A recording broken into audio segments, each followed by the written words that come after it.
चलिए शुरू करते हैं ये वीडियो।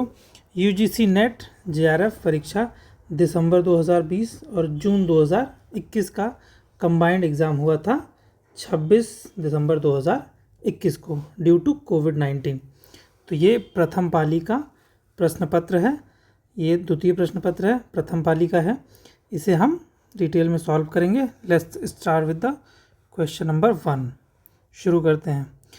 चंद्रबरदाई ने पृथ्वीराज रासो में निम्नलिखित में से मुख्यतया किस छंद का प्रयोग किया है? पहला है अरिल पदड़ियाँ कवित्त सवैया, तो इसका आंसर है सी कवित्त। ये रहा इसका डिटेल्ड आंसर। नेक्स्ट क्वेश्चन देखते हैं। कविता क्या है निबंध चिंतामणि के किस भाग में संकलित है? चिंतामणि भाग 1, भाग 2, भाग 3, भाग 4। तो इसका सही आंसर है यस भाग 1, और ये रहा इसका डिटेल्ड आंसर। चिंतामणि भाग 1 से 1 में संकलित है। सॉरी, कविता क्या है भाग 1 में संकलित है। नेक्स्ट देखते हैं। प्रभाववादी आलोचना के संबंध में सही तथ्य कौन से हैं? प्रभाववादी आलोचना में अवचेतन मन का महत्व होता है। पद्म सिंह शर्मा की आलोचना पद्धति प्रभाववादी आलोचना है। आलोचक स्वयं एक प्रकार की रचना करने लगता है। सहृदय आलोचक काव्य कृति को पढ़कर प्रभाव ग्रहण करता है। विकल्प दिए गए हैं, विकल्पों के अनुसार आंसर होना चाहिए। देखो, पहला तो पद्म सिंह जी की ओर से आलोचना पद्धति प्रभाववादी आलोचना है, ये सही है। सहृदय आलोचक काव्य कृति को पढ़कर प्रभाव ग्रहण करता है, ये भी सही है। आलोचक स्वयं एक प्रकार की रचना करने लगता है, ये गलत है। और प्रभाववादी आलोचना से अवचेतन मन का महत्व होता है, ये भी गलत है। तो 2 और 4 का कॉम्बिनेशन है डी, तो इसका आंसर है डी, और ये रहा इसका डिटेल्ड आंसर। पद्म सिंह की आलोचना पद्धति प्रभाववादी आलोचना है। नेक्स्ट देखते हैं क्वेश्चन नंबर 4। निम्नलिखित में से कौन चंदन बालारास के रचयिता हैं? जिन धर्मसूरि, सुमतिगण, मुनि जिनविजय, आसुग। तो इसका सही आंसर है यस डी आसगु। देखो, जो मुनि सुमतिगण हैं इनकी रचना है नेमिनाथ रस, और विजय सेन सूरी जी की जो रचना है वो है रेवंत गिरिरास, और देव सेन जी की जो रचना है उनका नाम है श्रावकाचार, और जिन धर्मसूरि जी की जो रचना है उसका नाम है स्थूल भद्ररास। नेक्स्ट, और ये रहा इसका डिटेल्ड आंसर इस क्वेश्चन का, आप इसे पढ़ सकते हैं। चलिए नेक्स्ट क्वेश्चन देखते हैं। प्रकाशन वर्ष के अनुसार निम्नलिखित रचनाओं का सही कालक्रम क्या है या अनुक्रम क्या है? मध्यकालीन बोध का स्वरूप, हिंदी साहित्य का आदिकाल, कबीर, हिंदी साहित्य की भूमिका। तो इसको कालक्रम में लगाना है। तो इसका सही कालक्रम क्या होगा? देखिए, मध्यकालीन बोध का स्वरूप जो है ये आई थी 1970 में। नेक्स्ट है हिंदी साहित्य का आदिकाल, ये आए थे 1952 में। कबीर जो रचना थी वो 1941 में प्रकाशित हुई थी। हिंदी साहित्य की जो भूमिका है ये रचना प्रकाशित हुई थी 1940 में। दैट मीन्स जो 4th है वो सबसे पहले आएगा, तो इसका आंसर होना चाहिए डी। देखते हैं इसका आंसर। प्रकाशन वर्ष के सही अनुक्रम ये रहे। नेक्स्ट देखते हैं क्वेश्चन नंबर 6। निम्नलिखित में से किस उपन्यास में ईस्ट इंडिया कंपनी द्वारा भारत के आर्थिक शोषण और लूट का यथार्थ चित्रण हुआ है? वामा शिक्षक, परीक्षा गुरु, नूतन ब्रह्मचारी, श्यामा स्वप्न। श्यामा स्वप्न। देखो, एक बार पहले बता चुका, अगर परीक्षा गुरु ऑप्शन में है, इससे रिलेटेड कोई क्वेश्चन है तो हाई चांसेस है कि ये सही होगा।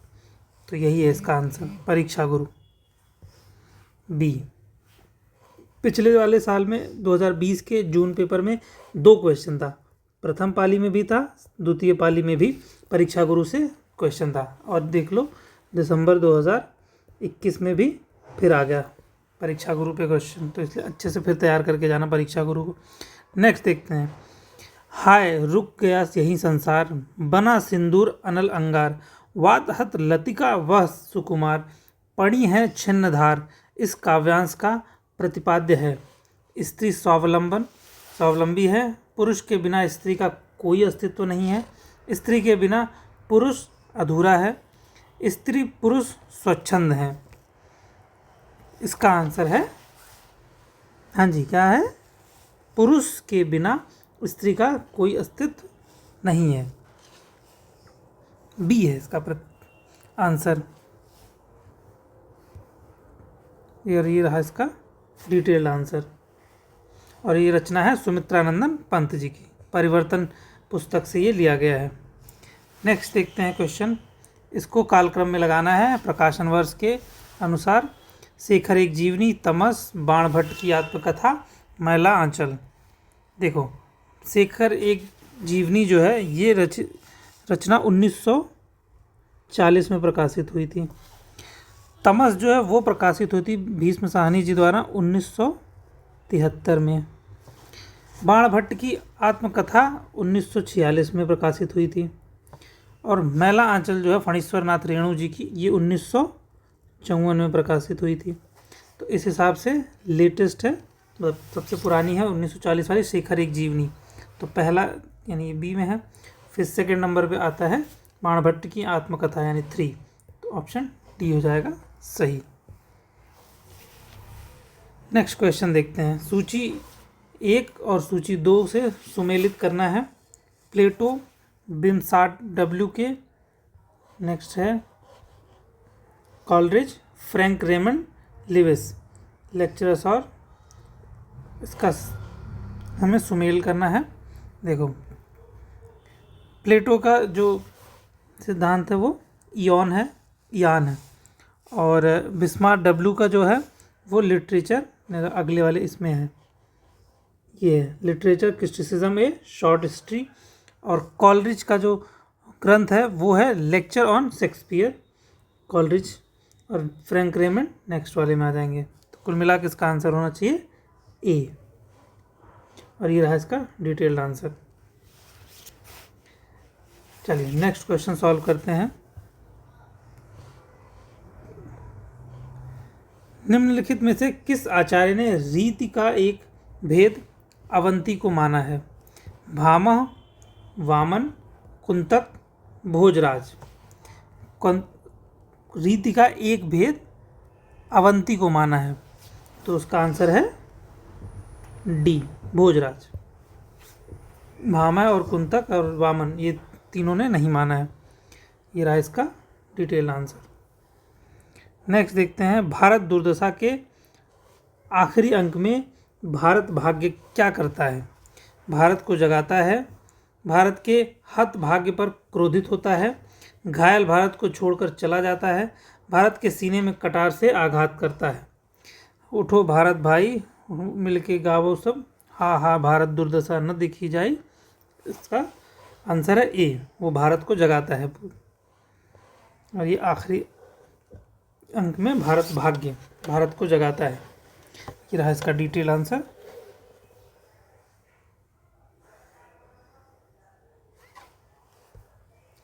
नेक्स्ट देखते हैं। निम्नलिखित में अस्तित्ववाद की विशेषताएं हैं। अस्तित्ववाद यानी रियलिटिज्म, जीवन की निरर्थकता का बोध, जीवन की सार्थकता का बोध। ये दोनों एक दूसरे का अपोजिट है, दैट मीन्स 1 या 2 में से कोई एक ही होगा। ठीक। मृत्यु बोध, परंपरा के प्रति आस्था, ये दोनों भी एक दूसरे के अपोजिट है, यानी इन दोनों में से कोई एक होगा। या तो 1-3 का कॉम्बिनेशन बनेगा या 1-4 का। 1-2 का कॉम्बिनेशन है तो ये तो होना ही नहीं है। 1-3 का कॉम्बिनेशन ठीक है, और अगला है ही नहीं कॉम्बिनेशन। 2-3 का कॉम्बिनेशन हो सकता है, 3 और 4 का भी कॉम्बिनेशन नहीं होगा। तो मृत्यु बोध का वैसे रियलिटिज्म बात करता है, आंसर बी है 1 और 3। जीवन की निरर्थकता पे बातचीत करता है, ए और 1 और 3 होगा इसका आंसर। डिटेल्ड आंसर ये रहा। नेक्स्ट, फिर से ये क्वेश्चन आ गया। पिछले साल भी, मतलब पिछले जून वाले जो पिछले 2020 का पेपर था उसमें भी इसके बारे में पूछा गया था। फिर से ये क्वेश्चन रिपीट हो रहा है। क्या भूलूं क्या याद करूं में लेखक ने अपने पिता के किस प्रकार के गीत वाचन का उल्लेख किया है? सस्वर वाचन, गुनगुनाकर, मौन रहकर, ऊंचे स्वर में। तो जिसने इसे पढ़ा होगा उसे पता होगा, और जिसने नहीं भी पढ़ा हो, जिसने इसके बारे में थोड़ा बहुत जानकारी ले, और वो ये है मौन रहकर। हरिवंश राय बच्चन जी की ये रचना है, ये ध्यान रखना। 1969 में पहला संस्करण आया था। दूसरी किताब इनकी आई थी नीड़ का निर्माण फिर 1970 में, और 78 में आई थी बसेरे से दूर, 10 द्वार से सोपान तक 85 में आई थी। इसके 4 खंड थे। ये उनकी आत्मकथा है। नेक्स्ट है, टॉमस एस्टर्न्स इलियट के अनुसार, यानी इसको टीएस इलियट हम लोग शॉर्ट में पढ़ते हैं, टीएस इलियट के अनुसार परंपरा संस्कृति का अंश नहीं है, निर्जीव होती है, अनुपयोगी है, जीवित संस्कृति का एक अंश है। देखो, टीएस इलियट के अनुसार जो है जीवित संस्कृति का एक अंश है। परंपरा जो होती है वो अंश, संस्कृति का अंश गलत है। निर्जीव होती है, गलत बात है। अनुपयोगी है, गलत। उपयोगी है, तो लास्ट में ही बचता है। लॉजिकली भी हम ढूंढेंगे तो भी, अगर हमें नहीं भी पता हो आंसर तो लॉजिकली भी यही आंसर बनता है।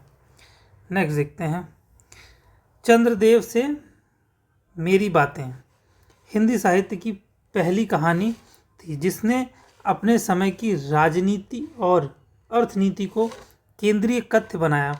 यह किसका कथन है? देवी शंकर अवस्थी, मधुरेश, नामवर सिंह, भवदेव सिंह। तो चंद्रदेव से मेरी बातें, इसकी जो मतलब ये लाइन है, ये कथन है, ये किसने लिखा था? ये भवदेव पांडे जी ने कहा था। और इन्होंने ये बातें अपनी एक रचना चंद्रदेव से मेरी बातें कहानी सर्वप्रथम सरस्वती पत्रिका में 1904 में प्रकाशित हुई थी। इसकी लेखिका राजेंद्र बाला घोष यानी बंग महिला हैं। और ये रहा इसका डिटेल्ड आंसर।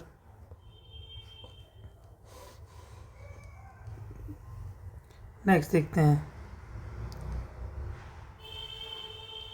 निम्नलिखित में से कौन सा विद्वान अस्तित्ववाद का चिंतक नहीं है? ठीक है, दैट मीन्स कि 3 ऑप्शन सही होंगे, 1 ऑप्शन गलत होगा, और यही वाला हमें ढूंढना है। चलो देखते हैं, अल्बर्ट कामू बिल्कुल हैं, मार्टिन हेडगर बिल्कुल हैं, और एजरा पाउंड पता नहीं इनके बारे में, जॉन पॉल सार्त्रे ये तो ही हैं। तो अल्टीमेटली यही हैं जो सही नहीं है आंसर, तो बी होना चाहिए इसका answer. Let's see the answer. Yes, यही है इनके आंसर, एजरा पाउंड। नेक्स्ट देखते हैं, अंडरस्टैंडिंग पोएट्री। अंडरस्टैंडिंग पोएट्री पुस्तक के लेखक हैं Allen Tate, Tillyard, Cleanth Brooks, Sir William Empson. Understanding, question है अंडरस्टैंडिंग पोएट्री के लेखक कौन है? तो इसका आंसर है सी, क्लीथ ब्रुक्स। यह है डिटेल आंसर। इस पुस्तक का जो रचनाकार हैं वो हैं क्लीथ ब्रुक्स। क्लीथ ब्रुक्स को विडंबना और विसंगति सिद्धांत का प्रवर्तक माना जाता है। ये 1948 में रिलीज हुई थी बुक। नेक्स्ट क्वेश्चन देखते हैं, क्वेश्चन नंबर 18। सुंदरता का आलोक स्रोत है, फूट पड़ा है मेरे मन में, जिससे नवजीवन का प्रभात होगा फिर जग के आंगन में। उपर्युक्त पंक्तियों के रचयिता कौन है? जयशंकर प्रसाद जी हैं, सुमित्रा नंदन पंत जी हैं, महादेवी वर्मा जी हैं, या सूर्यकांत त्रिपाठी निराला जी हैं? ठीक है, देखते हैं इस लाइन को जरा फिर से। सुंदरता का आलोक स्रोत है, फूट पड़ा मेरे मन में, जिससे नवजीवन का प्रभात होगा फिर जग के आंगन में। तो इस तरीके की बातें कौन करता है? ये तीनों लोग, चारों लोग वैसे छायावाद के कवि हैं। वैसे इसका आंसर है बी, सुमित्रानंदन पंत जी। इन्होंने ये बातें अपनी एक युगांत नाम के काव्य संग्रह में लिखा था, और इसका डिटेल्ड आंसर ये रहा। Detail answer.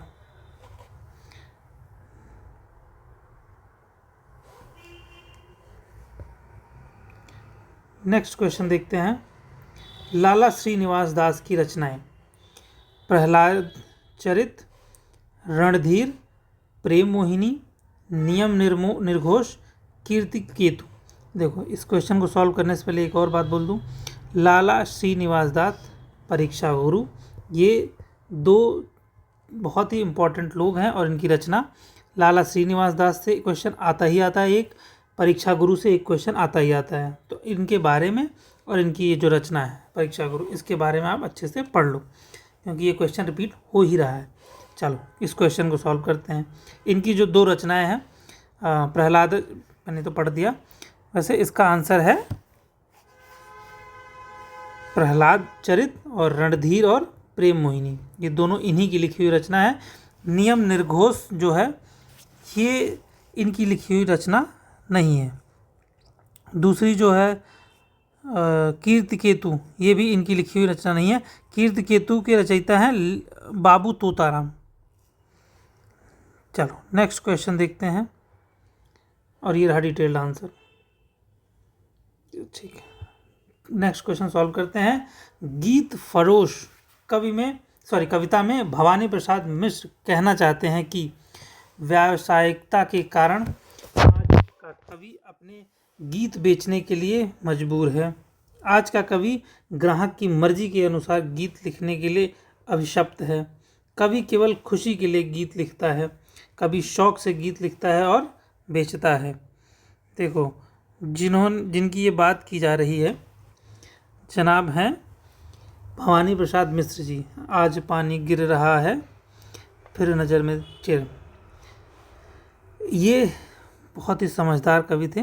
तो इन्होंने क्या बोला था, उस समय के दौरान जो चल रहा था, ये फिल्मी दुनिया बहुत ज़्यादा एक्टिव थे, तो इन्होंने बोला था कि कवि जो है वो मजबूरी में अपने गीत बेचता है। अब वो रचनाएं सिर्फ इसलिए नहीं करता क्योंकि उसे अच्छा लगता है, उसे अपने घर भी चलाना है।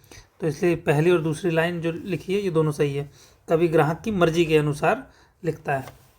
तो 1 और 2 जिसमें ऑप्शन होगा वही इसका आंसर है और वो है बी।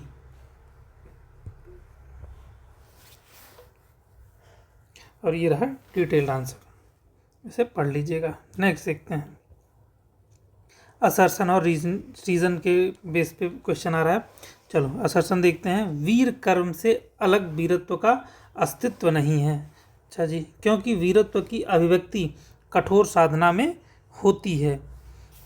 ठीक है, फिर से एक बार पढ़ते हैं। वीर कर्म से अलग वीरत्व का अस्तित्व नहीं है, बात तो सही है, क्योंकि वीरत्व की अभिव्यक्ति कठोर साधना में होती है। बिल्कुल सही बात है। ये दोनों ही एक दूसरे के असर्सन और रीज़न है। ये असर्सन है और ये इसका रीज़न है, तो इस हिसाब से ए होना चाहिए आंसर। नेक्स्ट इसका डिटेल्ड आंसर ये रहा। नेक्स्ट देखते हैं। किसी वस्तु के प्रत्यक्ष ज्ञान या भावना से हमारी अपनी सत्ता के क्रोध का जितना ही अधिक तिरोभाव है और हमारे मन की उस वस्तु के रूप में जितना ही पूर्ण परिणति होगी, उतनी ही बड़ी हुई हमारी सौंदर्य की अनुभूति कही जाएगी। यह कथन किसका है? नागेंद्र, डॉक्टर नागेंद्र, डॉक्टर रामचंद्र शुक्ल, नलिन विलोचन शर्मा जी हैं या बालकृष्ण भट्ट जी हैं। तो इसके ऑब्वियसली ऐसी कठोर बातें कहने की हिम्मत किसके अंदर है? एक ही इंसान है और वो है रामचंद्र शुक्ल जी, जो ऐसी बातें कहने की हिम्मत रखते हैं। और इसका डिटेल्ड आंसर ये रहा। नेक्स्ट देखते हैं। यशपाल कृत झूठा सच उपन्यास के केंद्रीय विषय कौन से हैं? 2020 में एग्जैक्ट इसी टॉपिक पे क्वेश्चन था, सेम क्वेश्चन था, सेम थीम पे फिर से रिपीट हुआ है। तो PYQ इस तरीके से काम आता है। चलो आगे इस टॉपिक को अच्छे से तैयार करके जाना। झूठा सच इसका केंद्रीय विषय क्या था? केंद्रीय विषय क्या? विभाजन था, नारी की विवशता और शोषण, ऐसा था क्या? कहीं नहीं था, क्योंकि इससे रिलेटेड कोई बात ही नहीं हुई थी। सांप्रदायिक दंगों की बात हुई थी, किस तरीके से दंगे फैलाए जाते हैं, खुद प्रशासन कैसे दंगे फैला देती, विभाजन हो रहा है, तो सांप्रदायिक दंगों की बात। भारत छोड़ो आंदोलन नहीं था। तो 1 और 3 इसका सही आंसर है। चलो नेक्स्ट देखते हैं। यह है डिटेल्ड इसका आंसर। सूची 1 और सूची 2 का मिलान करना है। एक बार इसे पढ़ लीजिए और इसका मिलान करिए, फिर मैं इसे डिटेल में बताता हूँ आपको। आई होप इसे पढ़ लिया होगा। चलो मिलाते हैं। मिलन के पल केवल 2-4 विरह के कल्प अपार। ये जो रचना है वो है परिवर्तन, ये परिवर्तन से उद्धत है। नेक्स्ट है तुम भूल गए पुरुषत्व, मोह में कुछ सत्ता है नारी की। ये कहाँ से आएगा? ये कामायनी से है। और सिंधु की निश्चिमता पर लघु लहर का लाश कैसा, दीप लघु सिर पर धरे आलोक का आकाश कैसा। ये है सांध्य गीत। और जो लास्ट बचा है उपल वृष्टि हुई तम छा गया पट गई मही कंकर पात से। ये है प्रिय प्रवास से। तो इस हिसाब से जो इसका सीक्वेंस बनता है वो है 4 3 2 1 और ये है आंसर इसका ए। और ये रहा डिटेल्ड आंसर। चलो नेक्स्ट देखते हैं। भाषा भूषण का विवेच्य है, छंद, अलंकार, रस, ध्वनि।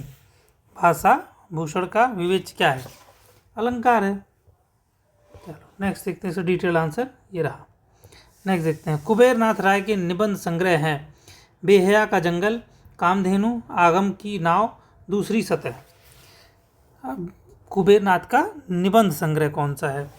देखो, कामधेनु उनका लिखा हुआ है, अगम की नाव, ये दोनों निबंध संग्रह उनका है। दूसरी सतह जो है वो इनका लिखा हुआ नहीं है। बेहया का जंगल जो है इसके लेखक हैं कृष्ण बिहारी मिश्र जी और दूसरी सतह के लेखक हैं शरद जोशी जी। तो इसका आंसर है 2 और 3 और ये रहा डिटेल आंसर। नेक्स्ट देखते हैं। प्रकाशन वर्ष के अनुसार इसको कालक्रम में लगाना है हमें। जैसे भारत की भाषा समस्या, पहले क्वेश्चन आप पढ़ लीजिए, इसको अटेम्प्ट कर लीजिए, मैं सही आंसर बताता हूँ। आई होप आपने इसे पढ़ लिया होगा। भारत की भाषा समस्या जो आई थी वो 1978 में आई थी। मार्क्स और पिछड़े हुए समाज ये आई थी 1986 में। प्रेमचंद्र और उनका युग ये जो रचना है ये आई थी 1952 में। ठीक है। नेक्स्ट है भारतेंदु युग और हिंदी भाषा की विकास परंपरा। ये रचना प्रकाशित हुई तो 1985 में। ठीक है। तो इस कालक्रम को अगर हम देखेंगे तो इस हिसाब से इसका सीक्वेंस बनना चाहिए 3 1 4 2, यानी लास्ट में होना चाहिए 4 2, सी बचा। तो आंसर इसका सी होना चाहिए। ये रहा डिटेल्ड आंसर और ये सारी रचनाएं डॉक्टर रामविलास शर्मा जी की हैं। नेक्स्ट देखते हैं क्वेश्चन नंबर 28। असर्सन और रीजन के बेस पे है। असर्सन है नाटक का एक उद्देश्य जनोपदेश है। बिल्कुल सही बात है, क्योंकि नाटक में उपदेश के सिवा कोई और बात नहीं हो सकती। 100% गलत बात है, ऐसा नहीं है। नाटक उपदेश देने के लिए नहीं होता है, और भी बहुत सारी चीज़ें कही जा सकती हैं। तो इसका आंसर सी हो गया और ये रहा इसका डिटेल्ड आंसर। नेक्स्ट देखते हैं। सूची 1 से सूची 2 का मिलान करना है। आप इसे मिला लीजिए, मैं इसे आंसर बताता हूँ सीधे। आई होप आपने इसे अटेम्प्ट कर लिया होगा। चलिए इसका मैं आंसर डिस्कस करता हूँ। चित्तौर का सर्वनाश ये रूप नारायण पांडे जी द्वारा लिखी गई है। और नेक्स्ट है बसंत। बसंत के रचयिता हैं भारतेंदु हरिश्चंद्र जी।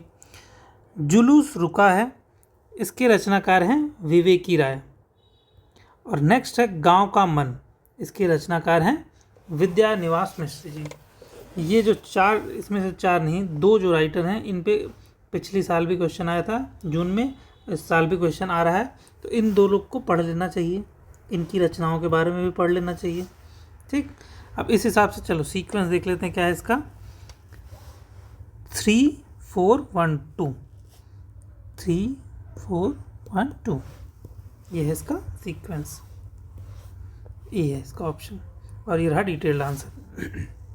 नेक्स्ट देखते हैं, इसे अटेम्प्ट कर लीजिए, मैं डायरेक्ट इसका आंसर बताऊंगा। आई होप आपने इसे कर लिया होगा। चलो नेक्स्ट इसका आंसर देखते हैं। सप्तपर्णी गिरिराज किशोर जी ने लिखी थी। लौट आ उधार इसके रचयिता हैं दूधनाथ सिंह जी। हम हशमत इसे लिखा था कृष्णा शोभती जी ने। नेक्स्ट है आज के अतीत भीष्म साहनी जी ने लिखी थी ये रचना। तो इस हिसाब से जो सीक्वेंस बैठता है वो है 2413 और आंसर है डी। नेक्स्ट चलो नेक्स्ट देखते हैं क्वेश्चन। जितनी सफलता भारतेंदु युग के लेखकों को निबंध रचना में मिली उतनी कविता और नाटक में नहीं मिली, यह कथन किसका है? रामचंद्र शुक्ल जी का है, हजारी प्रसाद द्विवेदी जी का है, रामविलास शर्मा जी का है, नंदतुरारे वाजपेयी जी का है। तो इसका आंसर है सी, रामविलास शर्मा जी ने ये बात कही थी और ये बात उन्होंने बोला था। नेक्स्ट देखते हैं क्वेश्चन नंबर 32। हम राज्य लिए मरते हैं, सच्चा राज्य परंतु हमारे कर्षक ही करते हैं। इस प्रसंग में उर्मिला का कौन सा विचार सही नहीं है? सामंती समाज में स्त्रियां मर्यादा के नाम पर घर की चारदीवारी में कैद रहती हैं, बात सही है। किसान स्त्रियां अपने पतियों के साथ स्वतंत्रतापूर्वक विचरण करती हैं, सही बात है। किसान राज समाज में अधिक सुखी है, अच्छा जी सही बात है। राज्य सुख से भाग्यशाली लोगों को प्राप्त होता है और ये बात गलत है। 32वें का डी आंसर होना चाहिए, यानी ये तीनों बातें सही है और लास्ट वाली जो बात है वो गलत है और यही इसका आंसर होना चाहिए। ये रहा डिटेल आंसर। चलो नेक्स्ट क्वेश्चन सॉल्व करते हैं। 32 निम्नलिखित कौन सा तद्भव शब्द नहीं है? तद्भव तत्सम से रिलेटेड एक क्वेश्चन फिक्स है, आता ही आता है। तद्भव शब्द नहीं है। राय, खेत, दाहिना, कवि।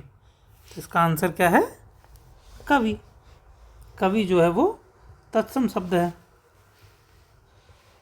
इसका आंसर ये रहा डिटेल्ड आंसर। नेक्स्ट देखते हैं असर्सन रीजनल पे बेस्ड क्वेश्चन है। असर्सन है स्त्री विमर्श स्त्री अस्मिता का समर्थन करता है क्योंकि वह स्त्रीतर अस्मिता का परम विरोधी है। अच्छा जी, परम विरोधी है, नहीं हो सकता। अगर परम विरोधी होगा तो क्यों अस्मिता का वो करेगा? तो ये वाला गलत हो जाएगा, पहला सही है। इस हिसाब से इसका आंसर सी होना चाहिए। नेक्स्ट देखते हैं अज्ञेय के उपन्यासों के पात्र। राधिका, सरस्वती, भुवन, प्रशांत। राधिका, सरस्वती, भुवन, प्रशांत। तो इसके देखो सरस्वती और भुवन ये उनके रचना के पात्र हैं।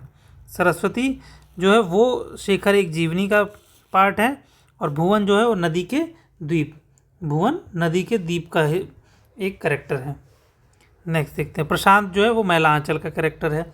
राधिका जो है ये मुझे नहीं याद आ रहा अभी, बट चलो इसका डिटेल आंसर ये देख लेते हैं। ये रहा सी आंसर, सरस्वती, शेखर, भुवन। नेक्स्ट देखते हैं निम्नलिखित में से मैला आंचल, लोग मैला आंचल का वहाँ प्रशांत जी थे, यहाँ पे आगे मैला आंचल से रिलेटेड क्वेश्चन। उपन्यास के पात्र हैं कमला, सहदेव मिसिर, सहनवाज, बालभद्र नारायण। अगर किसी ने भी मैला आंचल पढ़ी होगी तो इसमें से एक पात्र को तुरंत पहचानेगा, वो है मिसिर। मिश्रा होता है उसको वहाँ पे एकदम लोकल भाषा में लिखा गया, तो सहदेव मिसिर। और कमला उसी से रिलेटेड है, तो इसका आंसर है 1 और 3। ये दोनों इसके कैरेक्टर नहीं है। डॉक्टर प्रशांत उसी के हैं। और नेक्स्ट क्वेश्चन देखते हैं हम इसी के साथ, क्वेश्चन नंबर 37। रामचंद्र शुक्ल के अनुसार शिव सिंह सरोज में गिनाए गए ग्रंथ हैं राम सतसई, दोहावली, कड़खा रामायण, कवित्व रामायण। रामचंद्र शुक्ल का शिव सिंह सरोज में राम सतसई और कड़खा रामायण, यानी 1 और 2। नेक्स्ट, मैं चाहता हूं कि साहित्य संबंधी धारणाएं वास्तविक साहित्य में विश्लेषण के आधार पर बनाई जाएं। ये पंक्तियां एक साहित्यिक की डायरी के किस प्रकरण से ली गई हैं? एक लंबी किताब का अंत, कलाकार की व्यक्तिगत ईमानदारी, तीसरा क्षण, एक मित्र की पत्नी का प्रश्न चिन्ह। तो इसका आंसर है तीसरा क्षण। ये वहाँ से ली गई हैं लाइनें और ये रहा इसका डिटेल आंसर। गजानन माधव मुक्तिबोध की ये रचना है, उन्हीं के निबंध संग्रह से ये ली गई है। अच्छा, सूची 1 सूची 2 को मिलान करिए, 1 मिनट से पॉज करके आप पढ़ लीजिए, मैं सीधे उत्तर बताऊंगा। आई होप आपने इसे पढ़ लिया होगा। चलो इसका उत्तर डिस्कस करते हैं। होली है, ये किसने लिखी थी? प्रताप नारायण मिश्र जी ने लिखी थी। पीछे मत फेंकिए, ये किसने लिखी थी? इसके रचयिता हैं बालकृष्ण भट्ट जी। मेरी जन्मभूमि के रचयिता हैं हजारी प्रसाद द्विवेदी जी। और परंपरा बंधन नहीं है, ये इसके रचयिता हैं विद्या निवास मिश्र जी। इस हिसाब से जो सीक्वेंस बनता है वो है 3, 4, 1, 2 और ये रहा आंसर इसका, और ये रहा डिटेल्ड आंसर। चलिए नेक्स्ट क्वेश्चन देखते हैं, फिर इसमें मिलान ही करना है। चलिए इस वीडियो को आप पॉज करिए और इस क्वेश्चन को अटेम्प्ट करिए, मैं इसको डायरेक्ट आंसर डिस्कस करूंगा। ठीक, आई होप आपने इसे सॉल्व कर लिया होगा। Let's discuss the answer. प्रकृति जाके जोई अंग परी, स्वान पूछ कोटिक जो लागे, सूध न काहु करी। ये सूरदास जी की रचना है, पहला सही है। नेक्स्ट है बहुविध चित्र बनाए के, हरि राच्यों क्रीड़ादास, जय न इच्छा झूलिवे, की ऐसी बुद्धि के ही पास। देखो ये थोड़ा मुश्किल है कि आप इसे गेस कर पाओ कि कबीरदास की रचना है, बट हाँ ये इन्हीं की रचना है, कबीरदास जी की। नेक्स्ट, थारो ग्रुप देखा अटकी, कुल कुटुंब सजन सकल, बार बार हटकी। इसके रचयिता हैं मीराबाई। तो अल्टीमेटली लास्ट में कौन बचते हैं? तुलसीदास जी। दैट मीन्स कि इसका सीक्वेंस सही था, बस इसे 1, 2, 3, 4 के सीक्वेंस में रखना था और यही इसका आंसर है। नेक्स्ट क्वेश्चन देखते हैं। नेक्स्ट क्वेश्चन है पुरुरव पुरस्तम परेहि, दुरापना वात इवा हम स्मि। उर्वशी का तृतीय अंक इस बीज भाव पर केंद्रित है। ऋग्वेद, यजुर्वेद, तैत्तिरीय उपनिषद, ब्रह्मवैवर्त पुराण। इसका आंसर है ए, ऋग्वेद। और ये रहा इसका डिटेल्ड आंसर। सूची 1 से सूची 2 का मिलान करना है। वीडियो को पॉज करके इस आंसर क्वेश्चन को अटेम्प्ट करिए। आई होप आपने अटेम्प्ट कर लिया। Let's discuss the answer. श्रृंगार मंजरी, इसके रचयिता हैं चिंतामणि जी। साहित्य सार के रचनाकार हैं मतीराम जी। और रस सारांश के रचनाकार हैं, जी हाँ, भिखारीदास। और प्रेमचंदिका तो बहुत फेमस है, देव। ये पता ही होना चाहिए आपको। तो इस हिसाब से इसका आंसर होना चाहिए बी, 2, 1, 4, 3 और ये रहा इसका डिटेल्ड आंसर। चलो नेक्स्ट देखते हैं। निम्नलिखित में से कौन सी भाषा आर्य भाषा में से शामिल नहीं है? मेरे टेलीग्राम ग्रुप में चले जाइए, वहाँ पे इसकी फ़ोटो मैंने अपलोड कर दी है। वहाँ पे आपको ये हमेशा इससे रिलेटेड 2 क्वेश्चन आते ही आते हैं। पिछले साल भी आए थे, इस बार भी आ रहे हैं, अगले साल भी आएंगे, हर साल आएंगे। इस टॉपिक से एक क्वेश्चन फिक्स है, आएगा ही आएगा, भाषा और बोली। ठीक है, इससे रिलेटेड एक वीडियो भी बना दी, उसका लिंक डिस्क्रिप्शन में दे दूँगा, उसे भी देख सकते हो आप। चलो फिर से देखते हैं कौन सी भाषा आर्य भाषाओं में शामिल नहीं है। यूनानी, लैटिन, अरबी, फारसी। चलो इसका आंसर जल्दी से बताओ क्या होना चाहिए? ये यहाँ अरबी है और ये रहा इसका डिटेल्ड आंसर। नेक्स्ट देखते हैं। निम्नलिखित में से कौन से उपन्यास अमृतलाल नागर द्वारा रचित नहीं है? सीमाएं टूटती हैं, एकदा, नैमिषारण्य, शतरंज के मोहरे, कथा कहो उर्वशी। कथा कहो उर्वशी। इसमें से जो आंसर है वो है सीमाएं टूटती हैं, कथा कहो उर्वशी। ये दोनों रचनाएं जो है अमृतलाल नागर जी द्वारा रचित हैं। और शतरंज के मोहरे, अमृत और विष, 7 घूंघट वाला मुखड़ा, मानस का हंस, ये जो रचनाएं हैं ये अमृतलाल लाल नागर के उपन्यास हैं, सॉरी उल्टा बोल गया मैं, ये जो दो है ना 2 और 3, ये दोनों इनकी लिखी हुई रचनाएं हैं। सीमाएं टूटती हैं और कथा कहो उर्वशी, ये दोनों इनकी रचना नहीं है। देखो सीमाएं टूटती हैं जो वो श्रीलाल शुक्ल जी की रचना है, और कथा कहो उर्वशी देवेंद्र सत्यार्थी जी की रचना है। तो इसका आंसर 1 और 4 होना चाहिए, डी। क्वेश्चन में ध्यान रखना, नहीं वर्ड लगा था यहाँ, मैंने इसे ध्यान नहीं दिया था इसलिए गलती हो गई थी। चलो, इसलिए क्वेश्चन सॉल्व करते हुए इस चीज़ का सतर्कता बनाए रखिए। नेक्स्ट क्वेश्चन देखते हैं। विष्णुकांत शास्त्री के संस्मरण सुधियाँ उस चंदन के वन की का शीर्षक किस कवि की कविता से प्रेरित है? सर्वेश्वर दयाल सक्सेना, रघुवीर सहाय, गिरजा कुमार माथुर, कीर्ति चौधरी। तो इसका आंसर है गिरजा कुमार माथुर, और ये रहा इसका डिटेल्ड आंसर। अरे यस, ये रहा डिटेल्ड आंसर।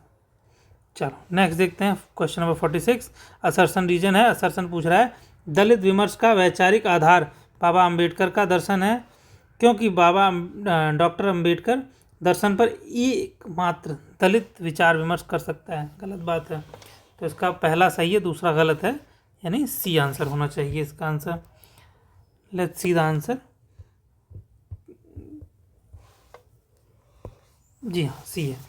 चलो नेक्स्ट देखते हैं। मुख कमल समीप सजे थे, दो किसले से पुरैन के, जल बिंदु सदृश ठहरे तब, कब उन कानों में दुख किनके। इस छंद में प्रेयसी के किस गुण या प्रवृत्ति का वर्णन हुआ है? प्रेयसी रूपवती है, प्रेयसी के लिए प्रयुक्त उपमान नए हैं, प्रेयसी निर्दयी है, प्रेयसी प्रिय के प्रति अनुकूल है। तो इसका आंसर है सी, प्रेयसी निर्दयी है, इसकी निर्दयता की बात चल रही है, और ये रहा इसका डिटेल आंसर। जयशंकर प्रसाद जी की रचना है आंसू, उससे ली गई है ये। निम्नलिखित में से कौन सा पात्र मुर्दहिया के रचनाकार के परिवार से संबंधित नहीं है? मुन्नर, सोमर, सुदेशर, मुनेसर। ध्यान रखना, नहीं है पूछा है, तो सब में सर मर करके पूछा हुआ है। पहला और ये तीनों जो हैं ये इसके पात्र हैं मुर्दहिया के, इकलौता है जो नहीं है इसके पात्र। ये रहा डिटेल्ड आंसर। नेक्स्ट देखते हैं। चंद्रगुप्त नाटक में किस चरित्र की बात पर प्रतिक्रिया व्यक्त करते हुए चाणक्य ने कहा था, मेरे पास पाणिनि में सिर खपाने का समय नहीं, भाषा ठीक करने से पहले मैं मनुष्य को ठीक करना चाहता हूँ। राक्षस, सिंहरण, एनिसाक्रिटीज, वररुचि। क्वेश्चन नंबर 49 में जो चाणक्य का वचन है वो किसके लिए चाणक्य ने कहा था, मतलब इसकी प्रतिक्रिया कब कही थी? वररुचि के लिए कही थी, और ये रहा इसका डिटेल्ड आंसर। वररुचि की प्रतिक्रिया, वररुचि ने जो बात कही थी उसके प्रतिक्रिया में चाणक्य ने ये बात कही थी। चलो नेक्स्ट देखते हैं। ब्रज भाषा गद्य में लिखी हुई टीकाओं की सूची में कौन सी असंगत है? तो कौन सी इसमें से गलत सीक्वेंस में मिलाई गई है? ठीक है, तो ये आप पढ़ लीजिए, आई होप आपने इसे पढ़ लिया होगा। इसका आंसर हम बताते हैं। रसक प्रिया की टीका, ये जो है ये सुरति मिश्र जी की लिखी हुई है, इनकी नहीं लिखी हुई है, सुरति मिश्र जी ने इसे लिखा था, और ये रहा डिटेल्ड आंसर। नेक्स्ट देखते हैं।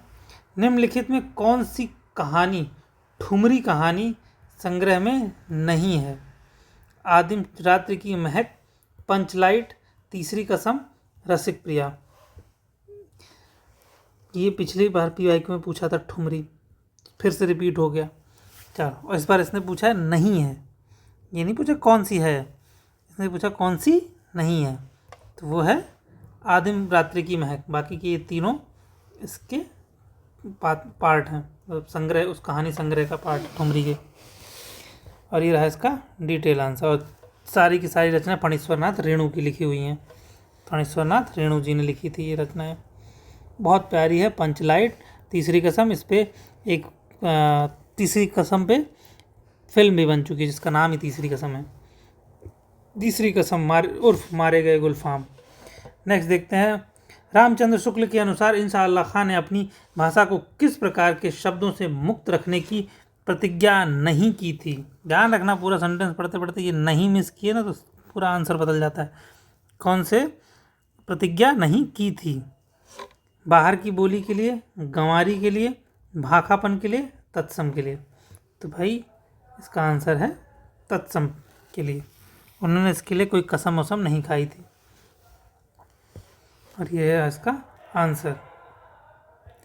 नेक्स्ट क्वेश्चन देखते हैं, क्वेश्चन नंबर 53।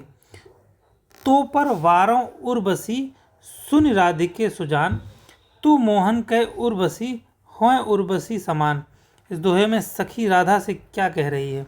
राधा के रूप की तारीफ कर रहे, नायक से प्रेम करने के लिए उत्कंठित करती है, नायक की बेवफाई के कारण उससे दूर रहने की सलाह देती है, नायक की धृष्टता के कारण मान करने को कहती है, राधा के रूप की तारीफ करने उसका मान छुड़ाती है।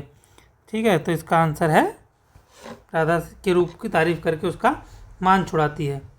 नेक्स्ट देखते हैं, क्वेश्चन नंबर 54। निम्नलिखित में से क्या क्या क्या केशवदास के बारे में सही है? वे इंद्रजीत सिंह के दरबारी कवि थे। उनकी कविता में अलंकारों का प्रयोग बहुत कम हुआ। उन्होंने केवल चौपाइयों छंद में लिखा। उनकी कृति वीर सिंह देव चरित है। तो इसका आंसर 2 और 3 है। ये दोनों बात इनकी सही है, बाकी की ये गलत है और ये गलत है, ये दरबारी कवि नहीं थे। इसका डिटेल आंसर ये रहा। नेक्स्ट देखते हैं, जन्म के कालक्रम को देखना है, कवियों के जन्म। तो इसका आंसर आप दीजिए, मैं आपको डायरेक्ट आंसर बताता हूँ। आई होप आपने इसे अटेम्प्ट कर लिया होगा। देखिए, गया प्रसाद शुक्ल जी हैं, इनका जन्म हुआ था 1883 में। श्रीधर पाठक जी का जन्म हुआ था 1858 में। राम नरेश त्रिपाठी जी का जन्म हुआ था 1889 में। और नेक्स्ट जो हैं, अयोध्या प्रसाद हरिऔध जी 1865 में पैदा हुए थे। तो उस हिसाब से जो सीक्वेंस बनेगा वो है 2413। चलो नेक्स्ट क्वेश्चन देखते हैं, और ये रहा डिटेल्ड आंसर, आप इसे पढ़ लीजिएगा। नेक्स्ट देखते हैं, निम्नलिखित में से अध्यापक पूर्ण सिंह के निबंध हैं। कन्यादान, परीक्षा, सच्ची वीरता, बसंत की हवा। इनके निबंध अध्यापक पूर्ण सिंह के जो निबंध हैं वो हैं कन्यादान और सच्ची वीरता। परीक्षा और बसंत की हवा ये दोनों इनकी रचना नहीं है। और ये रहा इसका डिटेल्ड आंसर, यानी 1 और 3 इसका डी आंसर है। चलो नेक्स्ट क्वेश्चन देखते हैं, अमीर खुसरो के बारे में सही तथ्य कौन सा है? उनका जन्म पटियाला में हुआ था। वे निजामुद्दीन औलिया के शिष्य थे। वे ईरान और भारत के फारसी में लिखने वाले चोटी के कवियों में से एक थे। ठीक है, और नेक्स्ट है, उन्होंने कहा था कि मैं हिंदुस्तान की तूती हूँ, मुझसे कुछ पूछना हो तो फारसी में पूछो। तो उन्होंने ये बात नहीं कही थी, और वो निजामुद्दीन औलिया के थे, भक्त थे, शिष्य थे, और ईरान और भारत फारसी लिखने वाले कवियों में से एक थे। यानी 2 और 3 इसका आंसर है। ये सी है इसका आंसर, डिटेल में ये रहा आंसर। नेक्स्ट देखते हैं, स्वाधीनता प्राप्ति से पूर्व पंजाब में पैदा हुए सांप्रदायिक तनाव और उससे जुड़ी क्रूरताओं का अंकन किस उपन्यास में किया गया? कणियाँ, तमस, झरोखे, बसंती। आई होप इसका आंसर तुम्हें पता होना चाहिए, इसी में आ चुका है एक बार क्वेश्चन ये PYQ में। तमस इसका आंसर है। अगर नहीं पता है तो आप अच्छे से प्रिपरेशन करिए। चलो नेक्स्ट देखते हैं, प्रकाशन वर्ष के अनुसार निम्नलिखित में से सही कालक्रम में लगाना है, आप अटेम्प्ट कर लीजिए। यस, आई होप आपने कर लिया होगा। चलो नेक्स्ट देखते हैं इसका सही आंसर क्या है। मानस का राजहंस ये 1972 में आई थी। सेम क्वेश्चन लास्ट ईयर पूछा गया। देखो, राग दरबारी, मैंने कहा ना ये बहुत इंपॉर्टेंट है, राग दरबारी पढ़ लेना इसके बारे में। ये 1968 में प्रकाशित हुई थी। झूठा सच ये भी 1958 से 1960 के बीच में इसके 2 पार्ट आए थे। एंड लास्ट है जिंदगी नामा, ये आई थी 1989 में। कृष्णा शोभिती की ये रचना है। चलो इसका आंसर फिर इस सीक्वेंस के हिसाब से आएगा 2, 3, 1, 4, और ये रहा इसका डिटेल्ड आंसर। चलो नेक्स्ट क्वेश्चन देखते हैं, निम्नलिखित में से किसके मतानुसार इतिहास की व्याख्या द्वंद्वात्मक पद्धति के आधार पर होनी चाहिए? Taine, Vico, Hegel, Voltaire. Obviously Hegel ने बोला था ये बात कि द्वंद्वात्मक पद्धति के आधार पे होनी चाहिए। ये रहा इसका डिटेल्ड आंसर। नेक्स्ट क्वेश्चन देखते हैं, क्वेश्चन नंबर 61।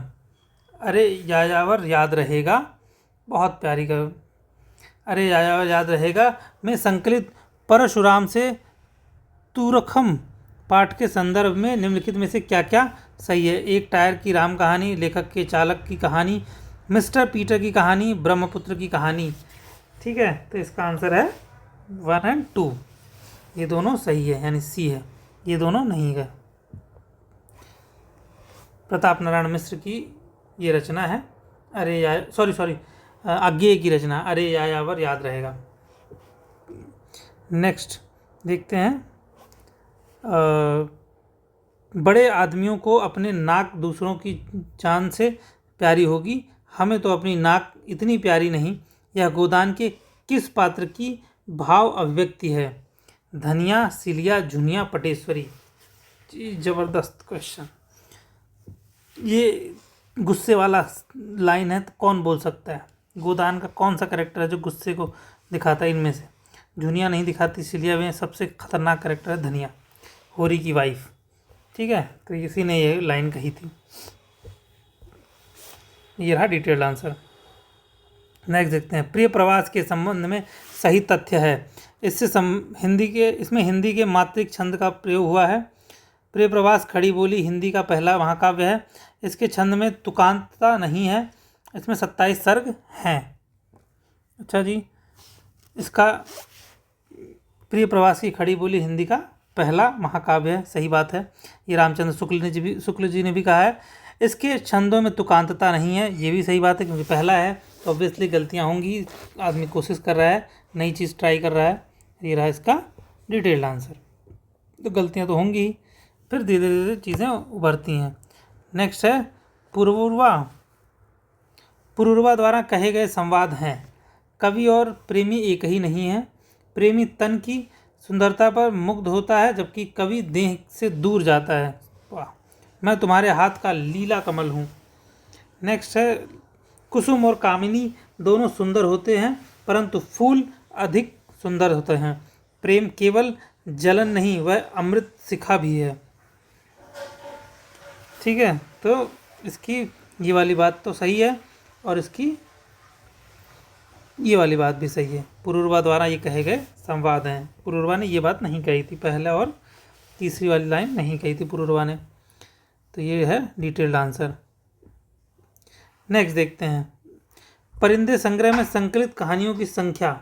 बहुत खूबसूरत कहानी है परिंदे। चलो, इसका आंसर है 9, 5, 7, 13, 7। टोटल 7 कहानी संग्रह हैं इसमें। बहुत खूबसूरत कहानी है परिंदे, और इसके रचयिता हैं निर्मल वर्मा जी। सूची 1 और सूची 2 का मिलान करिए, आप इसे अटेम्प्ट करिए, मैं डायरेक्ट आंसर बताऊंगा। आई होप आपने इसे अटेम्प्ट कर लिया होगा। देखो, लाहौर जो है, इसका जिक्र कहाँ पे आता है? लाहौर का जिक्र आता है झूठा सच में। शिवपालगंज कहाँ से आते हैं? ये इसी पेपर में ये दूसरी बार पूछा गया है। प्रॉपर एक क्वेश्चन था शिवपालगंज के ऊपर। तो ये राग दरबारी। कान्यकुब्ज इस कहाँ से आता है? कान्यकुब्ज का जिक्र कहाँ होता है? बाण भट्ट की कविता में। और अमृतसर का जिक्र उसने कहा था, ये प्रथम विश्व युद्ध के दौरान की कहानी है। तो इसका आंसर 3, 4, 2, 1 होना चाहिए सीक्वेंस, और ये है सी। ये रहा डिटेल्ड आंसर, सॉरी ए 2, 1, 4, 3। निम्नलिखित में से कौन निर्गुण भक्ति काव्य के कवि नहीं है? मलूकदास, ईश्वरदास, बाबा लाल दास और सुंदरदास। तो इसका आंसर है सी। बाकी सब जो हैं वो निर्गुण भक्ति काव्य के कवि हैं। ये सगुण भक्ति के हैं, ईश्वरदास जी। ये रहा इसका आंसर, डिटेल्ड आंसर। चलो नेक्स्ट क्वेश्चन देखते हैं, क्वेश्चन नंबर 68। निम्नलिखित ग्रंथों को कालक्रम के अनुसार लगाना है। चलो आप इसे अटेम्प्ट कर लो। आई होप आपने इसे अटेम्प्ट कर लिया होगा। चलो इसका आंसर हम देखते हैं डायरेक्ट। कालक्रम के हिसाब से ये कब रचना प्रकाशित हुई थी? काव्य दर्शन जो है ये 6वीं से 7वीं शताब्दी के बीच में हुई थी। और औचित्य विचार चर्चा जो है ये क्षेमेंद्र द्वारा 11वीं शताब्दी के आसपास रिलीज की गई थी। काव्यालंकार सूत्रवृत्ति जो है ये वामन जी द्वारा लिखी गई थी, ये 8वीं शताब्दी के लिखी गई थी। और अभिनव भारती, ये अगेन रिपीट हुआ है, पिछले साल में PYQ में था, अभिनव गुप्त द्वारा लिखी गई 10वीं शताब्दी के में लिखी गई थी ये रचना। लास्ट ईयर ये PYQ में था। तो इस हिसाब से जो सीक्वेंस बनेगा वो है 1 3 4 2। चलो नेक्स्ट देखते हैं, और ये रहा डिटेल्ड आंसर। निम्नलिखित में से कौन से 2 ग्रंथ विशेष रूप से रस से संबंधित हैं? दश रूपक, काव्यादर्शन, साहित्य दर्पण, काव्यालंकार। तो इसका आंसर है 1 और 3, दश रूपक और साहित्य दर्पण। बाकी के जो ये 2 हैं ये नहीं है। ये रहा डिटेल्ड आंसर। नेक्स्ट देखते हैं, शब्दार्थयो अर्थावत्स हभावे विद्या साहित्य विद्या किसका कथन है? कुंतक, भोजराज, राजशेखर, विश्वनाथ। ये संस्कृत का श्लोक है और ये लिखा गया है राजशेखर के द्वारा। और इसके बाद ये रहा डिटेल्ड आंसर। हर कवि ने क्या, लेखक ने क्या अपना सिद्धांत दिया था वो ये रहा। नेक्स्ट देखते हैं, बच्चन सिंह के अनुसार परिवर्तन कविता के संबंधित सही तथ्य कौन से हैं? जीवन की संकुलता और परिवर्तन की द्वंद्वात्मकता ने इस कविता के रूप विधान को जटिल और प्रभावशाली बना दिया है। परिवर्तन में एक ही लय का प्रयोग किया गया है। इसमें कहीं कहीं संस्कृत की तत्सम शब्दावली के द्वारा परिवर्तन के भयंकर रूपाकार का चित्रण किया गया है। नेक्स्ट है, कवि परिवर्तन का स्वागत करना नहीं चाहता है। तो इसका आंसर है नेक्स्ट, ये वाली बात सही बोली उसने, ये वाली बात सही बोली थी। तो इसका मतलब ये वाला कट गया, 2 और 4 हट गया, तो 2 हटा दिया, 4 हटा दिया, 2 हटा, बचा 1 और 3। तो इसका आंसर होना चाहिए C, और यही इसका आंसर भी है। ये रहा डिटेल्ड आंसर। नेक्स्ट क्वेश्चन देखते हैं, ये आप अटेम्प्ट करिए, मैं डायरेक्ट इसका आंसर डिस्कस करता हूँ। आई होप आपने इसे अटेम्प्ट कर लिया होगा। देखो, दलित जीवन जो है ये जगदीश चंद्र जी द्वारा, सॉरी इसमें रचना की बातचीत चले ना, जगदीश चंद्र जी द्वारा जो रचित रचना है धरती धन न अपना, तो वो ये है। राजनीतिक बोध कौन सी रचना में होती है? तमस में होती है, विभाजन की बातचीत। जीवन परक उपन्यास जो है वो है मानस का राजहंस। और आत्मकथात्मक शैली जीवन शेखर एक जीवनी, इन्होंने अपनी खुद की आत्मकथा लिखी है इसमें। तो उस हिसाब से इसका आंसर है B, और ये है डिटेल इसका आंसर, आप इसे पढ़ लीजिएगा। नेक्स्ट, सूची मिलान करना है, आप इसे अटेम्प्ट कर लीजिए, मैं डायरेक्ट आंसर बताता हूँ। आई होप आपने इसे अटेम्प्ट कर लिया होगा। चलो नेक्स्ट इसका आंसर डिस्कस करते हैं।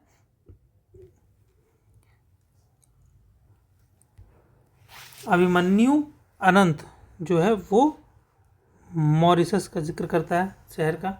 जोगिंदर सिंह कंवल जो हैं वो हैं फिजी के। सूर्य प्रसाद वीरे ये सूरीनाम से, और सहोदर शिव ट्रिनिडाड से हैं।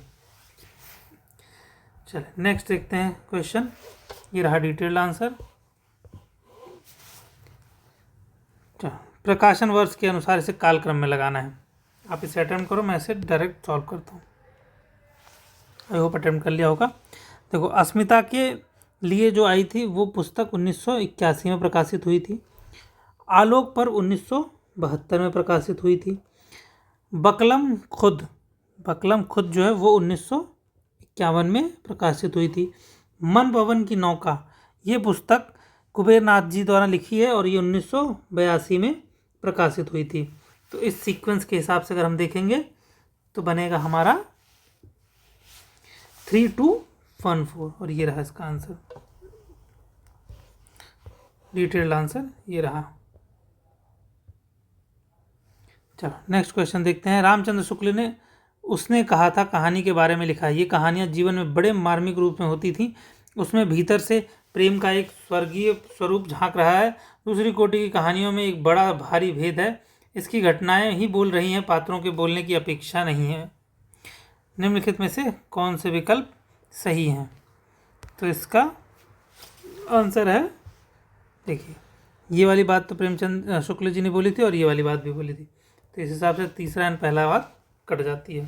तो इसका आंसर 2 और 4 होना चाहिए, यानी ऑप्शन सी है। और ये रहा इसका डिटेल्ड आंसर। चलो नेक्स्ट डिस्कस करते हैं।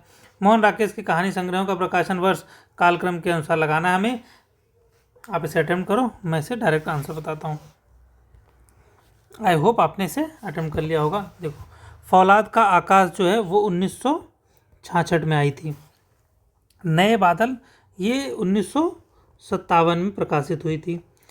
एक और जिंदगी ये प्रकाशित हुई थी, एक और जिंदगी प्रकाशित हुई थी 1961 में। जानवर और जानवर ये 1958 में प्रकाशित हुई थी। तो इस सीक्वेंस के हिसाब से इसका क्रम होना चाहिए 2, 4, 3, 1। ये रहा इसका डिटेल्ड आंसर। नेक्स्ट देखते हैं, यात्रा साहित्य से संबंधित राहुल सांकृत्यायन की पुस्तकें हैं। मेरी जीवन यात्रा, मेरी लद्दाख यात्रा, विस्मृति यात्रा और तिब्बत में 1.25 वर्ष। तो इसका आंसर है मेरी लद्दाख यात्रा और तिब्बत की यात्रा। ये आजमगढ़ के रहने वाले थे ये पंडित राहुल सांकृत्यायन जी। ये रहा डिटेल्ड आंसर, सॉरी यहीं है नीचे, ये रहा डिटेल्ड आंसर। नेक्स्ट क्वेश्चन पे आते हैं। निम्नलिखित में से नई कहानी आंदोलन के कहानीकार हैं दूधनाथ सिंह, निर्मल वर्मा और राजकमल चौधरी और राजेंद्र यादव जी। तो इसका आंसर है, एक तो राजेंद्र यादव जी और दूसरा निर्मल वर्मा। अगर एक दुनिया समानांतर किसी ने पुस्तक पढ़ी हो तो उसमें ये दोनों लोग आते हैं। इन दोनों लोग की रचनाएं हैं। 2, 4 यानी ये है। डिटेल्ड आंसर ये रहा। नेक्स्ट क्वेश्चन देखते हैं। निम्नलिखित में से राम की शक्ति पूजा से संबंधित उपयुक्त कथन, एक क्वेश्चन ऑलमोस्ट हर अल्टरनेटिव ईयर में आ ही जाता है, संबंधित कौन सा कथन सही है? राम रावण के अनिर्णित समर का इतना विराट और उदात्त चित्र अन्यत्र दुर्लभ है। राम की शक्ति पूजा का उल्लेख श्रीमद् भागवत पुराण में है। इसमें सूक्ष्मता के अनेक स्तरों पर विचरण करने वाली अर्थ योजना अप्रतिम है। इसमें राम एक देवी चरित्र के रूप में हैं। देखो, पहली चीज़, पुराण में इसका कोई जिक्र नहीं है, निराला जी ने लिखा है, ठीक है। दूसरी चीज़, इसमें एक राम जो है वो दैवी नहीं है, राम देवी जी की पूजा करते हैं, ठीक है। यह क्या देवी हुई? राम के वदन में लीन। इसी से साथ ही पूरी रचना समाप्त होती है। तो ये देवी की वो पूजा करते हैं इस रचना में। तो 2 और 4 तो कट जाएगा, 1 और 3 है इसका आंसर, सी है। नेक्स्ट देखते हैं।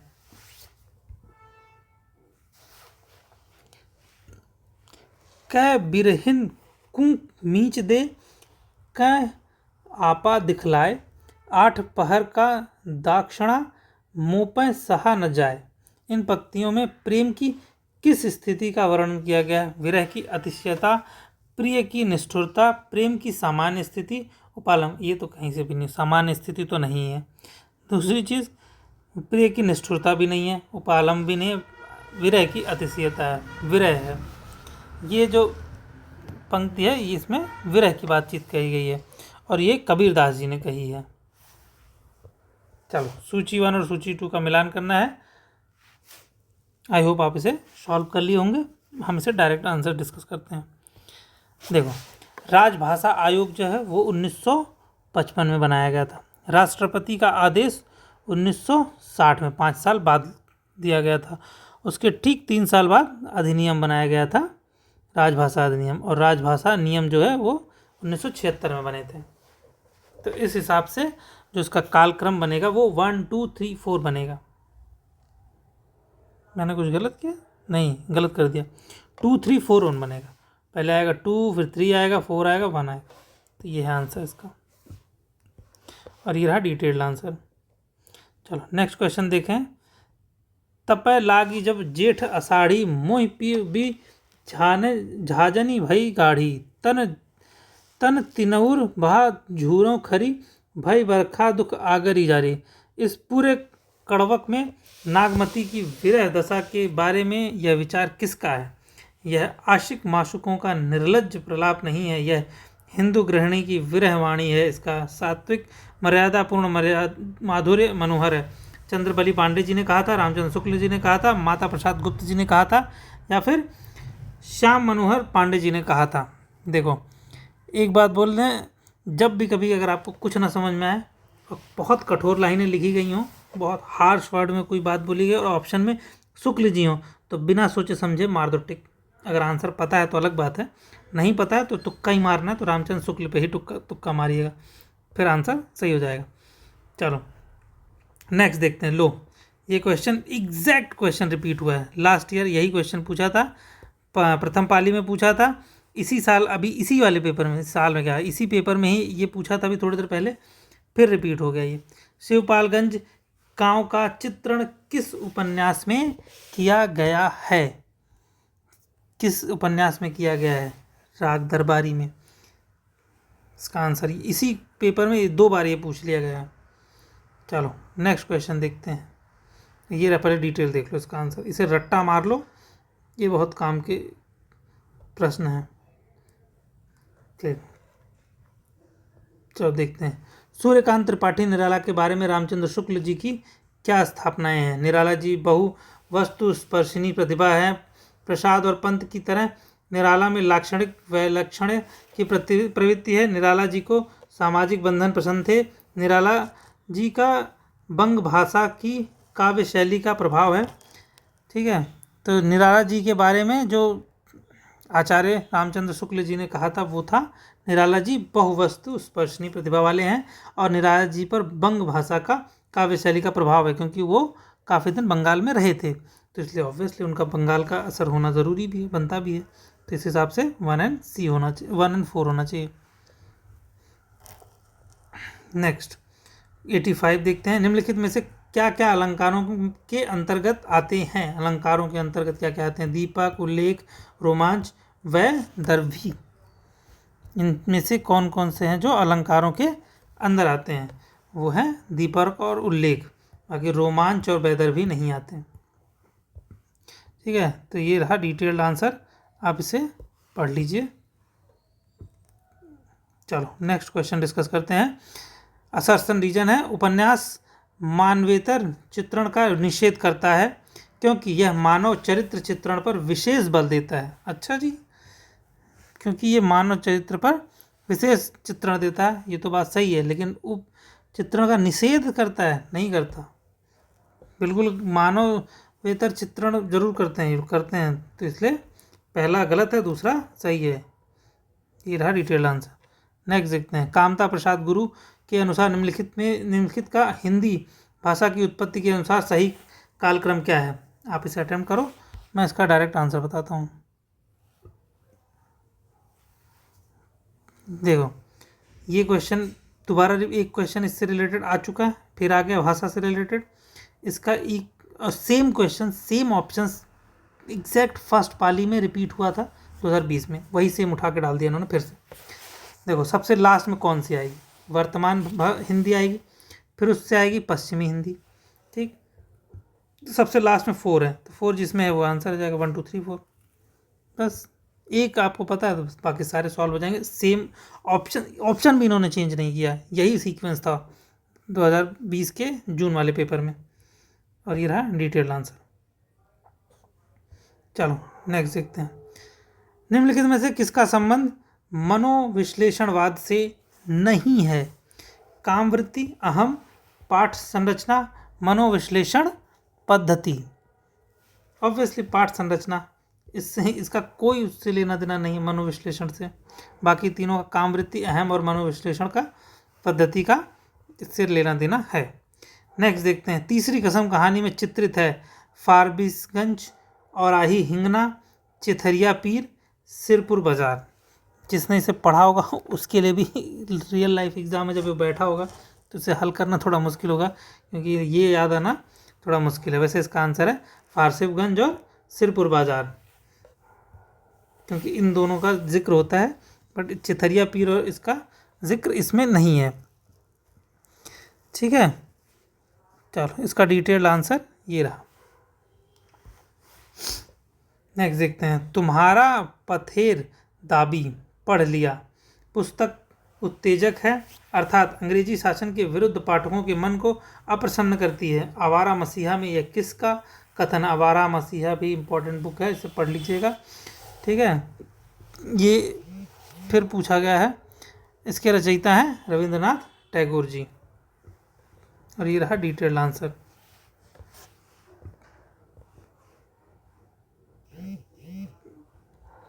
चलो नेक्स्ट है अनसीन पैसेज। अब आगे के जो 10 क्वेश्चंस हैं वो 2 अनसीन पैसेज आएंगे। पहला 91 से लेकर 95 तक के लिए ये जो पैराग्राफ है ये आप पढ़ लीजिए, इसे मैं रिपीट नहीं करूँगा, टाइम वीडियो का बढ़ाना नहीं है, मैं सीधे क्वेश्चंस डिस्कस करता हूँ। आई होप आपने इसे पढ़ लिया होगा। चलो क्वेश्चन डिस्कस करते हैं। उपर्युक्त अवतरण के संदर्भ में निम्नलिखित में से कौन सा कथन सही नहीं है? पशुओं का क्रोध सीधे सीधे अपने सताने वाले के प्रति होता है। पशु मात्र की परेशानी से दुखी होते हैं। पशुओं का प्रेम अपने बच्चों और मालिक के प्रति होता है। पशुओं का प्रेम मनुष्य के प्रेम से सीमित होता है। तो इसका आंसर है पशु मात्र की परेशानी से दुखी होते हैं। ये बात गलत है, मतलब इसके हिसाब से गलत है कथन, और ये रहा डिटेल्ड आंसर। नेक्स्ट, उपर्युक्त अवतरण के संदर्भ में निम्नलिखित में से कौन सा कथन सही है? मनुष्य के क्रोध और करुणा पशु से अधिक व्यापक नहीं है। मनुष्य के क्रोध और करुणा मनुष्य तक सीमित है। मनुष्य के क्रोध और करुणा प्राणी मात्र तक व्यापक है। मनुष्य के क्रोध सिर्फ मनुष्य को परेशान करने वाले पर होता है। तो इसका आंसर है सी, मनुष्य के क्रोध और करुणा प्राणी मात्र तक व्यापक है। इसका डिटेल्ड आंसर ये रहा। नेक्स्ट देखते हैं, उपर्युक्त अवतरण के आधार पर कौन सा कथन सही है? काव्य भावोत्तेजना के माध्यम से जीवन का कायाकल्प करता है। काव्यगत भावोत्तेजना से जीवन में किसी प्रकार का बदलाव नहीं होता है, गलत बात है। काव्यगत भावोत्तेजना से बुद्धि व्यापार बहुत व्यापक होता है, ये भी गलत बात है। काव्यगत भावोत्तेजना आदमी को अच्छा बनने से रोकती है, ये भी गलत बात। अल्टीमेटली ए इसका आंसर है, सीधा आंसर ये है, सही बात है। चलो नेक्स्ट देखते हैं, उपर्युक्त अवतरण के आधार पर निम्नलिखित में से कौन सी कथन सही नहीं है? मनुष्य की सौंदर्यानुभूति सभी प्राणियों से व्यापक है। अच्छा जी, गलत बात लग रही है। मनुष्य की सौंदर्य अनुभूति पशु जाति से बढ़ी चढ़ी है। अच्छा जी, और नेक्स्ट देखते हैं, मनुष्य जड़ चेतन सबके सौंदर्य पर रीझने वाला श्रेष्ठ प्राणी है। मनुष्य की सौंदर्य अनुभूति प्राणीतर है, ये तो 100% गलत है। तो यही इसका आंसर होना चाहिए डी, यस डी है इसका आंसर। नेक्स्ट, उपर्युक्त अवतरण के आधार पर इनमें से कौन सा कथन सही है? मनुष्य अपनी शारीरिक शक्ति से पशु से बढ़कर है। मनुष्य अपने ज्ञान प्रसार से पशु से घटकर है। मनुष्य का भाव प्रसार पशु जाति से सीमित है। मनुष्य का प्रेम और द्वेष पशुओं से अधिक व्यापक है। तो इसका आंसर है डी, बहुत अधिक व्यापक है। डिटेल्ड आंसर ये रहा। नेक्स्ट, जो अपठित गद्यांश है उसका ये थोड़ा सा अंश है, पढ़ लीजिए इसे। चलो नेक्स्ट, इसका जो हिस्सा है वो ये रहा, इसे पढ़ लीजिए, आई होप पढ़ लिया होगा। चलो नेक्स्ट शुरू करते हैं। क्वेश्चन नंबर 96, उपर्युक्त गद्यांश के आधार पर निम्नलिखित में से कौन सा कथन सही नहीं है? मूल समस्याएं बहुत बदल गई हैं, परिस्थितियां बदल गई हैं, उपकरण नए नए हो गए हैं, उलझनों की मात्रा बढ़ गई है। तो इसका आंसर है मूल समस्याएं बहुत बदल गई हैं। नेक्स्ट देखते हैं, उपर्युक्त अवतरण के आधार पर निम्नलिखित में से कौन सा कथन सही है? दूसरों के अधीन न रहना, किसी को अपने अधीन न रखना, अपने को अपने अनुशासन में रखना, अपने को अपने अनुशासन से मुक्त मानना। तो इसका आंसर है अपने को अपने अनुशासन में रखना, सही वाला। नेक्स्ट है, उपर्युक्त अवतरण के आधार पर निम्नलिखित में से कौन सा कथन सही है? हमें अपने परंपरा का सब कुछ स्वीकार करना चाहिए। हमें अपनी परंपरा की सड़ी गली चीज़ों को सीने से चिपकाए रखना चाहिए। नए अनुसंधान से जोश में हमें अपनी इस परंपरा को पूरी तरह नकार देना चाहिए, गलत बात है। नए अनुसंधान के बावजूद हमें अपनी परंपरा को अच्छी बातों को बचाकर रखना चाहिए, यही इसका आंसर है। नेक्स्ट, उपर्युक्त अवतरण के आधार पर कौन सा कथन सर्वाधिक उपयुक्त है? पुराने का मोह हमेशा अपेक्षित है, पुराने का विवेकपूर्ण ग्रहण करना चाहिए, पुराने का पूरी तरह निषेध वांछनीय है, ये भी गलत है, और पुराने का से चिपटे रहना श्रेयस्कर है, ये भी गलत है। अल्टीमेटली 20 का आंसर है। And last question of the video and the paper, उपर्युक्त अवतरण के आधार पर निम्नलिखित में से कौन सा कथन अनुपयुक्त है? हम अनधीनता के रूप में सोचने के अभ्यस्त हैं, हमारी परंपरा महिमामयी है, हमारा उत्तराधिकारी बहुत समृद्ध है, हमारा संस्कार अत्यंत उत्कृष्ट है। तो सबसे पहला वाला ऑप्शन जो है, हम अधीनता के रूप में सोचने के लिए अभ्यस्त हैं, और यही इसका आंसर है। ये रहा डिटेल्ड आंसर। अगर आपने इस वीडियो को यहाँ तक देखा है तो आई होप आपको ये वीडियो पसंद आई है, तो इस वीडियो को सब्सक्राइब कर दीजिए, वीडियो को लाइक कर दीजिए और अपने दोस्तों के साथ शेयर कर दीजिए। मिलते हैं अगली वीडियो में, तब तक के लिए जय हिंद, जय भारत।